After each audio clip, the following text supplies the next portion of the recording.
Channel ini membahas cara membangun mindset yang benar tentang uang dan rezeki. Bukan untuk jadi kaya, tapi untuk hidup yang lebih tenang dan bertanggung jawab.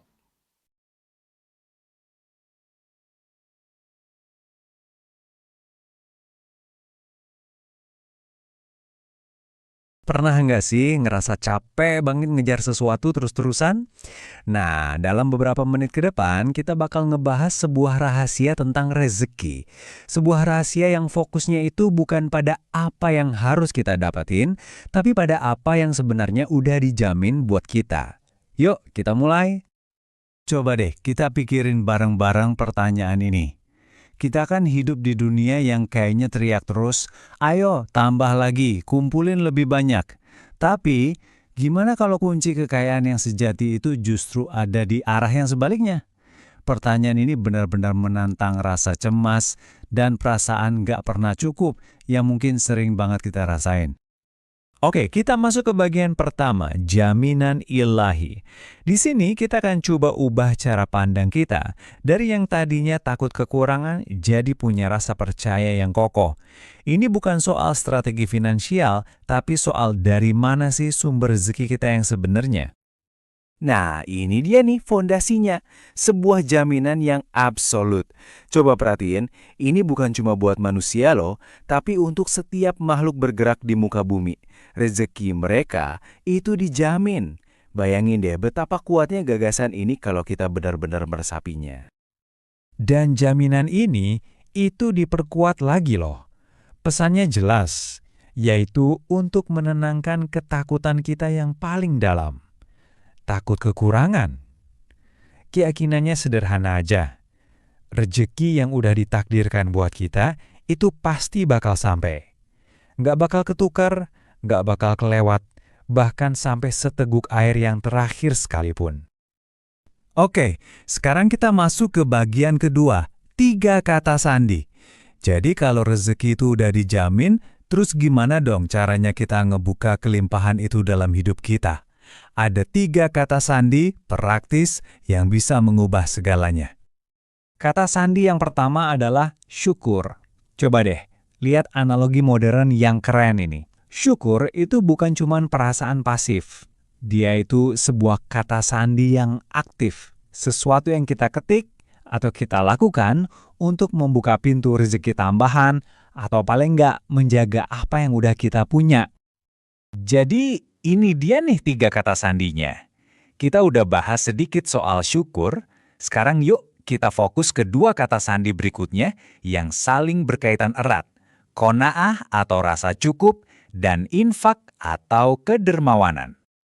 Kata sandi kedua, qanaah atau rasa cukup. Nah, konsep ini sering banget orang salah kaprah. Ngiranya ini tuh pasrah. Padahal bukan itu intinya. Qanaah itu adalah kepuasan yang aktif. Kita menikmati dan mensyukuri apa yang ada sekarang sambil tetap ikhtiar, berusaha keras buat memperbaiki keadaan. Nah, di sini kita bisa lihat bedanya jelas banget. Di sebelah kiri itu qanaah. Kita bersyukur dengan gaji yang ada, misalnya 2 juta, sambil terus berusaha biar bisa dapat promosi ke 5 juta. Itu sah-sah aja. Tapi di kanan itu bakhil atau kikir, punya kemampuan tapi malah milih hidup susah. Yang satu tentang kepuasan, yang satunya lagi tentang penderitaan yang dibuat-buat sendiri. Oke, kita sampai di bagian ketiga, dan ini intinya banget, kekayaan jiwa. Sekarang kita akan mendefinisikan ulang apa sih artinya menjadi kaya yang sesungguhnya. Kaya itu bukanlah karena banyaknya harta, akan tetapi kaya itu adalah kayanya jiwa. Ini dia puncaknya. Fokusnya geser total.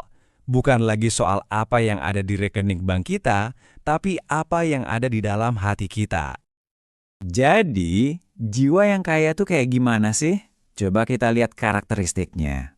Dia tuh sabar waktu lagi susah, tapi tetap rendah hati pas lagi dikasih banyak. Dia juga ngelihat harta itu sebagai alat buat berbuat baik, bukan sebagai tuan yang memperbudak dia.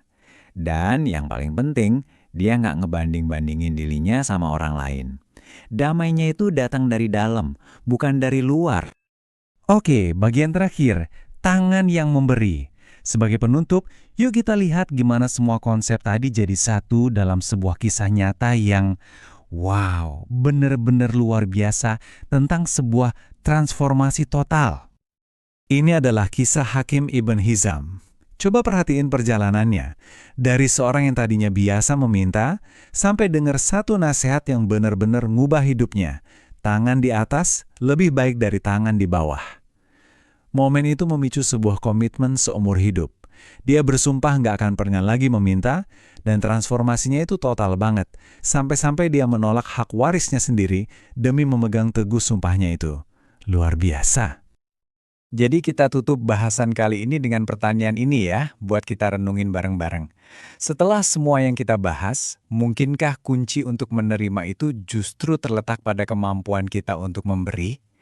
Mungkin paradigma kelimpahan yang sejati memang terbalik dari yang selama ini kita duga. Terima kasih sudah meluangkan waktu Anda. Rabbana atina fid dunya hasanah wa fil akhirati hasanah wa qina adzabannar.